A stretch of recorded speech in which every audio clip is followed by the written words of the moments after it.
시청자 여러분 안녕하십니까. 지금부터 전옥현의 안보정론을 시작하겠습니다. 5월 7일 첫 번째 뉴스가 되겠는데요. 박지원 국정원장이 지난 5일 날 조선일보하고 인터뷰를 했어요. 이 인터뷰 내용 여러분들께 자세하게 설명을 드리겠습니다.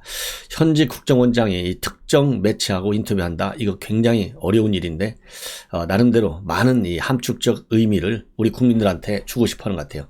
가장 중요한 것 중에 하나는 어떻게 해서라도 윤석열 정부에서 단 하루라도 국정원장을 하고 싶어하는, 그럼으로써 나는 DJ도 모셨고, DJ 그렇잖아요. DJ 그 다음에 문재인도 모셨고, 그 다음에는 윤석열 3대 대통령을 모셨다고 하는 새로운 기록을 가지고 또 이 남은 이 인생을 갖다가 뭔가를 위해서 또 써먹으려고 하는 의도가 다분히 갈려 있다고 봐요. 그래서 이 인터뷰 내용에서도 윤석열 대통령 당선인 그야말로 불사이군이라고 하지만은 야 모시겠다. 어차피 청문회 지금 진행 안 되니까 국정원장 뭐 이거 언제 하세월이 될지 모르니 내가 그때까지는 잘 모시겠다라는 얘기를 하고 있어요. 제가 보기에는요 이게 제일 큰 본인의 욕심인데 이거를 전면에 내세우기 어려우니까 뭐 핵 문제도 얘기하고 뭐 이런 외교 관계 그리고 이제 국내 정치 세월호 얘기도 하고 그런 것 같아요. 자 그러면서 핵심은요 김정은이가 핵은 포기하지 않을 것이다. 그리고 핵 미사일 이런 도발하지 않도록 중국과 러시아가 그렇게 나섰는데도 말을 안 들었다. 그리고 이제는 풍계리에서 핵실험 굉장히 준비를 잘하고 있어서 7차 핵실험 할 가능성이 상당히 크다. 그리고 윤석열 이 정부는 문재인 정권이 만들어놓은 남북관계 그거 무시하지 말고 그 위에서 시작해 가라. 이러한 메시지를 전달하는 것 같아요. 그래서 제가 보기에는 이제 박지원 원장 나름대로 상당한 영향력이 있는 분인데 이렇게 해서 바람몰이를 하는 것이 아니겠느냐. 그래서 은근슬쩍 윤석열 정부의 대북정책 잘못됐다 이거예요. 여기서 한미연합훈련을 하려고 하고 선제타격 하겠다고 한 거 이거 잘못됐다 이렇게 얘기하고 있어요. 그래서 이 얘기는 이제 본인의 개인적인 측면에서 본다면 내가 윤석열 당선인까지 세 분의 대통령을 모신 사람이야. 알았지? 딱 요 메시지를 하나 주는 것이고 그 다음에는 6월 지방선거가 있기 때문에 지금 대북정책과 관련된 진보와 보수 진영 간의 이분법적 그런 사고방식 프레임 이거를 여전히 문재인 대통령의 마찬가지로 역시 문재인 대통령 임명한 국정원장답게 이 프레임을 그대로 가져가서 6월 1일 지방선거를 앞두고 말이죠. 조금이라도 선거에 영향을 주려고 싶어하는 이 고도의 박지원이가 누굽니까? 정치 9단이 아니라 90단이잖아요. 그 고도의 전략적 사고가 깔려 있는 것 같아요. 자, 그래 이러한 얘기를 가지고요. 한번 여러분들께 정확하게 이 워딩이 어떻게 되어 있는지 한번 보여드리도록 하겠는데요. 우선 전제, 자기가 일어나자마자 매일 두 가지 일로 시작을 한다는 거예요. 하나는 김정은 어디 있냐, 그 다음에는 어디가 해킹 당하냐, 이 두 가지 묻는 데서부터 매일같이 일관을 시작하는데 글쎄요 뭐 이거에 대해서 참 왈가왈부 하기가 참 민망스럽네요. 김정은 어디 있나, 어디가 해킹당하나, 이 국정원장이 할 일이 말이죠. 정말 태산같이 커요. 뭐 국정원 다닌다고 국정원을 꼭 다 잘하는 건 아니거든요. 왜냐하면 부서마다 이 보안의 칸바가 높기 때문에 잘 몰라요. 저도 솔직히 잘 몰라요. 저도 30년 재직했지만. 근데 저는 G부서에 오래 있었고, 그 다음에 국정원장 비서실장을 했어요. 그렇기 때문에 얼마나 많은 할 일이 많은지를 나름대로 알고 있어요. 그런데 그것도 뭐 어쩌다가 아니라 매일같이 업무 시작이 김정은 어디가 있냐, 그 다음에 어디가 해킹 당했냐, 이거 갖고 시작한다는데 이 얘기는요 국정원의 기능 전반에 대해서 아직까지도 제대로 모르고 있다는 게 똑같아. 참 유감스러운 대목이에요. 자 그러면은 실질적으로 어떤 질문에 어떻게 대답했는지를 여러분들께 자세히 좀 말씀을 드리고 싶어요. 우선 북한에 봉쇄령이 내려졌다는 거, 코로나 발생했다는 거, 지난 4일 날 오전 5시부터 시작해서 하루 반 정도 이 봉쇄령이 내려졌는데 일단 코로나로 의심은 되지만 장티푸스와 같은 수인성 질환일 가능성이 크다. 최근 중국 단둥에서 코로나 환자가 증가하니까 하루 20량씩 들어오던 화물열차를 북한이 못 들어오게 했고 중국은 빈 열차라도 계속 가는 게 낫지 않느냐고 했지만 북한이 단호하게 거절했다. 그리고 북한이 올 들어서 14번째 미사일을 쐈는데 실패다 이런 분석이 나오는 것과 관련해서 여러 가능성을 두고 봐야 되겠고 중국은 수차례 북한에 대해서 더 이상 보호해주기 어려우니 ICBM이라든가 핵실험 하지 말라고 했고 러시아도 최근 그런 의사를 북한한테 전달을 했는데 그리고 또 본인도 류 샤오밍 한반도 특별대표를 만나서 시진핑 주석이 김정은을 적극 설득해달라라고 얘기를 했지만은 김정은은 통하지 않았다. 그래서 윤석열 정부와 바이든 정부 간보기를 하고 있다. 친서를 교환한 거 왜 계속 도발하냐? 북한은 자기네들이 미국에 4년 모라토리움을 지속해줬고 또 9.19 군사 합의도 했고 한 번도 도발을 안 했다는 거예요. 그래서 해줄 건 다 했는데 미국이 지금 도대체 해준 게 뭐냐? 이러한 불만이 있기 때문에 계속 도발한다는 것이죠. 그리고 북핵을 막을 방법이 있느냐? 그러니까 싱가포르 회담으로 돌아가면 된다. 미국 간 점진적인 행동 대 행동, 당시 그렇게 합의가 됐는데 하노이에서 패키지 딜로 바뀌었다. 일단 핵 동결까지 갔어야 한다. 북한이 다시 NPT 가입하고 IAEA 사찰을 받으면 핵 기술 향살도 증설도 확산도 중단이 된다. 싱가포르 합의로 돌아가면 된다. 이거요, 싱가포르 합의로 들어가기 전에 육자회담 할 때의 합의문으로 돌아가면 돼요. 그 육자회담 합의문이요, 싱가포르 합의문보다도 훨씬 더 북한의 비핵화 과정, 이 절차적인 측면에서 하나씩 쌓아 올라가는, 이 어떻게 비핵산 의무를 이행하고, 그리고 미국과 일본 이런 데는 어떻게 거기에 상응하는 대가를 줄지, 이게 육자회담 공동 합의문에 무지하게 잘 나와 있어요. 그래서 단순하게 이렇게 계속 싱가포르 하는데, 싱가포르는 우리 미국한테는 좋아요. 예, 싱가포르. 왜냐하면 일본 순위가 미국 관계 개선이에요. 비핵화라든가 한반도의 평화 안정은 저 3순위, 4순위로 밀려 있어요. 그래서 그건 바람직하지 않다. 저는 그렇게 평가를 합니다. 그리고 싱가포르 하고는요, 너무 큰 원칙만 정해져 있어요. 예, 큰 원칙. 실행되기 어려운 그런 측면에서도 실효성이 좀 약하다. 저는 그렇게 봅니다. 그리고 김정은 선의에 기댈 수밖에 없는 상황이냐? 그러니까요, 김정은이 지금처럼 핵을 계속 가지고 폐쇄 정책을 하면 나도 북한이 붕괴된다고 생각하고 세상의 변화를 북한 인민들이 다 알고, 그래서 김정은도 변화하고 있다. 김정은이가 변화하고 있어요? 이거 저는 신뢰할 수 없습니다. 내가 폼페이오 하고 얘기하면서 김일성과 김정은 성격을 비교해 봤는데, 김정일은 감성적이고 솔직적이고 있는 그대로다. 그런데 김정은은 논리적이고 감정을 절제하고 만기칠람하고 냉정하다. 김정일은 나한테 쌀도 주고 비료도 달라고 했지만 김정은은 한 번도 뭘 달라고 안 했다. 이거 진짜인지 가짜인지가 알 수가 없어요. 아니, 달라고 안 한다고 진짜 받아먹기를 싫어하나요? 김정은이가 기본적으로 북한의 기본 입장이 뭐예요? 제재 풀어라는 거 아니에요. 김정일이 대놓고 전 세계적으로 매체를 통해서 제재 풀어야 돼. 문재인 대통령도 제재 해제가 비핵화의 입구야. 이 정도 됐으면은 김정은이가 얼마나 비료 쌀 달라고 요구한 이상으로 지금 절절하게 국제사회로부터 한국을 포함한 선물을 받고 싶어 하는가 노골적으로 드러났는데 뭐라고 또 계속 얘기를 하겠어요. 그래서 김정은이 입으로 풀어달라, 선물 달라 안 한 거를 이렇게 의미 있게 받아들이는 것은 맞지 않다. 저는 그렇게 평가를 합니다. 그 다음에 DJ 정부 때부터 남북 관계에 관여했는데 햇볕 정책을 했지만 결론적으로 나뉜 게 없지 않나. 거기에 대해서는요, 그것 때문에 감옥도 가고 시련도 많았고, 그렇지만은 전쟁이 없었고 남북 정상회담하고 북미 정상회담도 했다.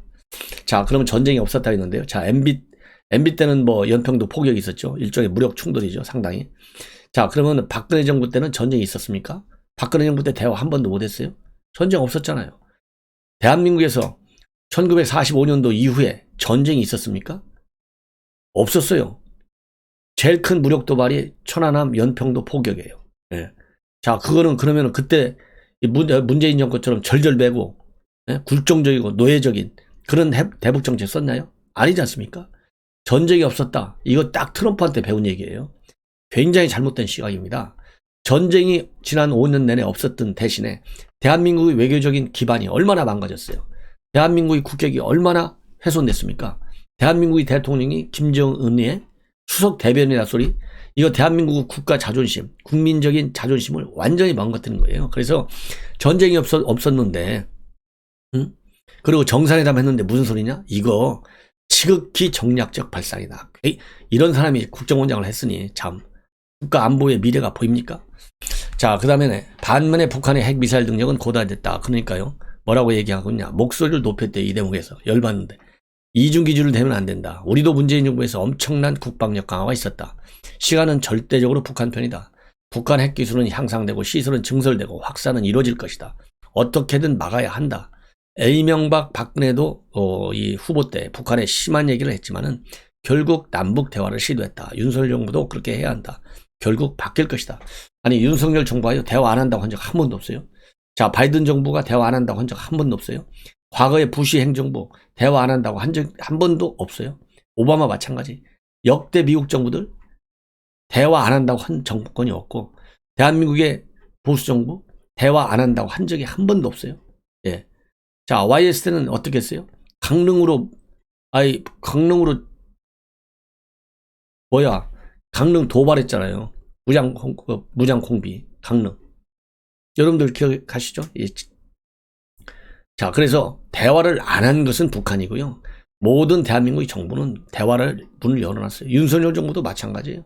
대화 기본적으로 대화는요 어느 나라든지 민주정부는 대화의 문을 닫을 이유가 없어. 항상 열려 있어요. 지금 윤석열 정부의 대북정책에 대화 문 닫았다? 이거 말도 안 되는 얘기예요. 윤석열 정부는 원칙적인 대응을 하겠다는 거예요. 이 원칙적인 대응이 뭡니까? 대화하자고 해서 대화에 따라오면 대화의 질을 높이는 이 대북정책을 하고 대화를 하지 않고 도발을 하면 도발에 상응하는 그러한 대응을 하겠다. 일종의 상호주의 정책의 기조를 얘기한 것이 저는 원칙적 대응이에요. 그래서 원칙적 대응하면 이거 세게 때리는구나. 강경론이구나. 이렇게만 생각할 게 아니에요. 강경할 때는 강경하게, 온화할 때는 온화하게 그야말로 당근과 책지를 적절하게 탄력성 있게 융통성 있게 전략적으로 쓰겠다. 이게 윤석열 정부의 대북정책입니다. 그래서 윤석열 정부가 대화의 문을 닫은 것 같이 보는 거. 그러니까 벌써 목소리 높이잖아요. 할 말이 없으니까. 제가 질문할까요? DJ가 뭐라고 했어요? 김정일이 절대 핵 못 만들어. 능력도 없고 의사도 없다.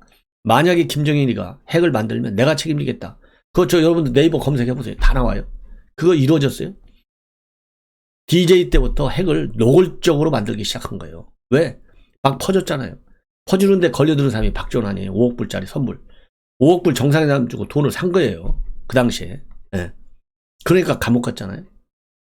그때부터 핵 미사일 고도화 작업이 장기적인 정책으로 추진되고 있고 지금은 핵 무력 국가로 딱 완성이나 된 거나 마찬가지예요. 이미 김정은이가 선언했지 않습니까? 우리는 핵 무장 국가다.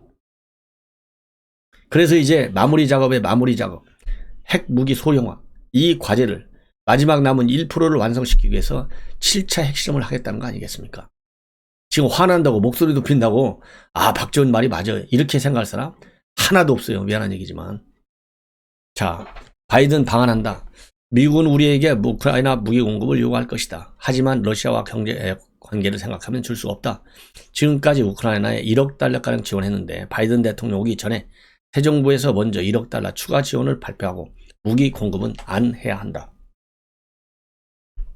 이 무기 공급 문제와 관련해서는 저도 이미 언론 인터뷰를 통해서도 얘기를 한 적이 있어요. 무기 공급은 상당히 아주 이 복잡한 사정을 만들게 돼요. 그렇기 때문에 우리는 지금까지도 이 해외 파병 문제에 있어서부터 시작해서 UNPK 활동에 우리가 여러 번 참여하고 있지 않습니까? 그럼에도 불구하고요.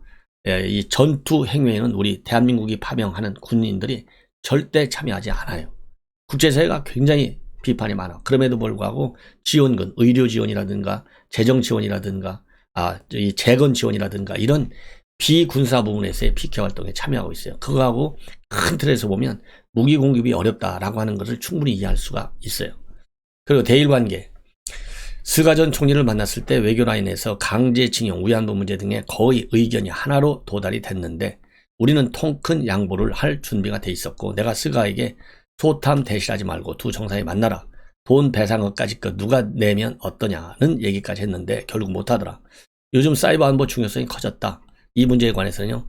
아침에 일어나면 맨 먼저 김정은 어디 있냐, 어디서 해킹 당했냐를 묻는다. 그만큼 중요하다. 지난 5년간 돈으로 치면 24조 6천억 원치의 기술 유출을 우리가 방어했다. 요즘 간첩도 사이버 수사로 잡는 경우가 많고 그래서 대공수사국은 그대로 유지시킬 것이다. 국내 정부 수집이 필요하다는 의견도 있다. 국정으로 흑역사가 있다. 이걸 하지 않겠다고 법과 제도에 의기해서 완전히 개혁했다. 요즘 박지원 지나가면 새도 안 날아간다. 과거사도 내가 그만하자고 해서 다 덮었다. 국정원 댓글 사건 연루 여직원도 내가 승진시켰다. 이거요 자칫 잘못하면요 과거사도 내가 그만하자고 해서 덮었다. 이런 얘기 하면 안 되는 거예요. 국정원장이. 그 다음에 5.18과 세월호는 이제 진상이 규명된 건가? 어느 정도 다 됐다. 5.18은 유족회나 진상조사위원회에서 다 만족해야 한다. 단 발포 명령 등 구체적 자료는 우리가 갖고 있지 않다.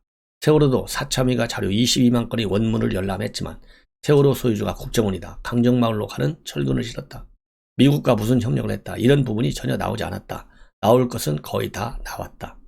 당분간 윤석열 대통령이 직속 상관이 된다라는 질문. 불사이군이란 말이 있는데 난 3군을 하게 됐다. 어쨌든 충성을 다할 것이고 국정원이 일이 그렇다. 그래서 그 전에 하고 싶은 말이 있다. 인수위가 북한 비핵화라는 표현을 썼던데 미국도 한반도 비핵화라고 쓴다. 우리가 핵을 보유할 수 있나? 그리고 한미일 군사훈련은 아직 아니다. 더 중요한 것은 윤 대통령도 문재인 5년을 인정하고 거기서 출발해야 된다. 아니 한미일 군사훈련 아직도 아니에요? 아니 5년간 군사훈련 안 한 것도 열받는데 아니 언제까지 안 할 거예요? 이게 희망적 사고에 매몰돼 가지고요. 국가안보를 망가뜨린 현 문재인 정권의 실체를 드러내는 발언이에요. 사퇴하면 어떻게 할 건가? 건강하고 왕성하게 활동할 것이다. 어린이날에 직원들 가족을 만났더니 TV조선 강적들 얘기를 많이 하더라. 거기부터 나가서 마이크 권력을 장악하겠다. 만만치가 않아요. 마이크 권력 장악한다는 얘기는 이제는 민주당 대변인 역할을 민간인 신분으로 하겠다는 얘기인데요. 자, 언론에 나온 얘기들을 보면 슬쩍슬쩍 국정원의 이 기밀을 노출할 가능성도 엿보이는 대목들이 좀 보여요. 조심해야 될 것 같습니다. 시청자 여러분, 이것으로 오늘 첫 방송 마치겠습니다. 대단히 고맙습니다.